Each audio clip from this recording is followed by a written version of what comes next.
Next sir 29 ఎలక్షన్‌కి సంబంధించి జగన్మోహన్ రెడ్డి గారు ఓడిపోయిన తర్వాత, అంటే 11 సీట్లొచ్చిన తర్వాత ఆయన అసెంబ్లీకి రాని పరిస్థితి.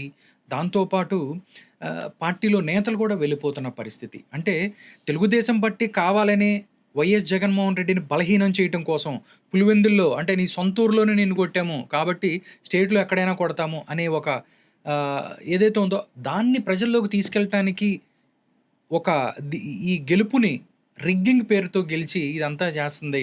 నిజంగా ప్రజలకి మా మీద నమ్మకం ఉంది. 29లో మళ్ళీ మేమే వస్తాం. రప్ప రప్ప చూపిస్తాం అని చెప్పి మాట్లాడుతున్న పరిస్థితి. నిజంగా గ్రౌండ్ రియాలిటీ అలాగే ఉందా? లేదు సార్, ఒట్టిది అతనికి ఏ బేసు లేదు. అతను మనగాడైతే, సాహసవంతుడైతే అతన్ని గెలిపించినారు ప్రజలు.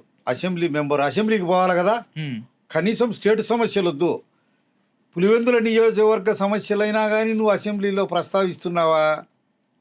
నీతో పాటు మిగతా 10 మందిని కూడా అసెంబ్లీకి పోకుండా చేస్తున్నావు. Okay, you are unfit for politics. Okay, రాజకీయాల్లో ఒకసారి గెలుస్తాం, ఒకసారి ఓడతాం, కొన్నిసార్లు రెగ్యులర్గా కూడా ఓడిపుతాం.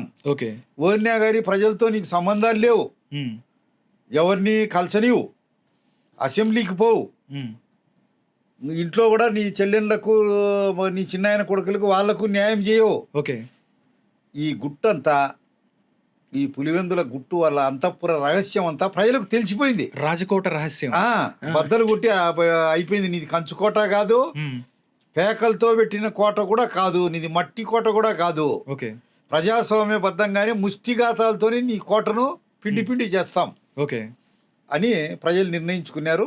2029లో చిత్తుగా ఇప్పుడు ఎట్టయితే డిపాజిట్ లేకుండా ఓడించినామో పులివెందులో కూడా అలాగే చేస్తాం, అలాగనే ఓడిస్తాం. ఓకే, అంటే లెక్కర్ స్కామ్లో జగన్మోహన్ రెడ్డిని జైలుకి పంపించాలని టీడీపీ ప్రయత్నిస్తుంది.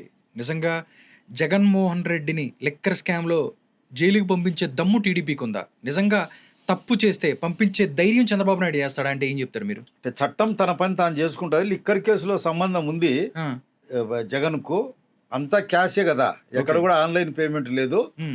కంపల్సరీ జైలుకు పోతాడు, చట్టరీత్యానే పోతాడు. చంద్రబాబు నాయుడికి దమ్ము ధైర్యం లేకపోవడం ఏంటి? చెన్నారెడ్డిని ధిక్కరించినాడు, ఇందిరాగాంధీని ధిక్కరించినాడు, ఇందిరాగాంధీని ధిక్కరించే రామారావుని మళ్ళా సింహాసనం మీద కూర్చోబెట్టినాడు. ఓకే, వాళ్ళ మాదిరి పొగురుగా మాట్లాడని కదా వాళ్ళు అనేది. జగన్ను ధిక్కరించినాడు, రాజశేఖర రెడ్డిని ధిక్కరించినాడు, చెన్నారెడ్డిని ఎంతమందిని ధిక్కరించినాడు. పైన అసహాయ సూర్యుడు, ఘటనా సమర్థుడు. చంద్రబాబు ఎక్కడా, వాళ్ళెక్కడా, నక్కెక్కడా, నాగలోకం ఎక్కడా? ఓకే, చంద్రబాబు నాయుడు గారికి లోకేష్ గారి కాలి గోటికి కూడా వాళ్ళు సమానం కాదు. ఓకే, ఏదో తప్పుడు ప్రచారంతో వాళ్ళ చిన్నాయన్ను వీళ్ళు చంపినారు అనేది శవం సానుభూతితో పోయినసారి గెలిచిండొచ్చు 2019లో. ఓకే, ఒక్క ఛాన్స్ ఇవ్వండి తండ్రి లేని పిల్లోడని. నీ మాయా మర్మాలు, నీ ఇంద్రజాలం పనికిరాదు. ఓకే, అదంతా బద్దలు కొట్టేసినాం. వచ్చేటప్పటికి ఇంకా పులివెందుల సీటు కూడా ఖాళీ అవుతుంది. తెలుగుదేశం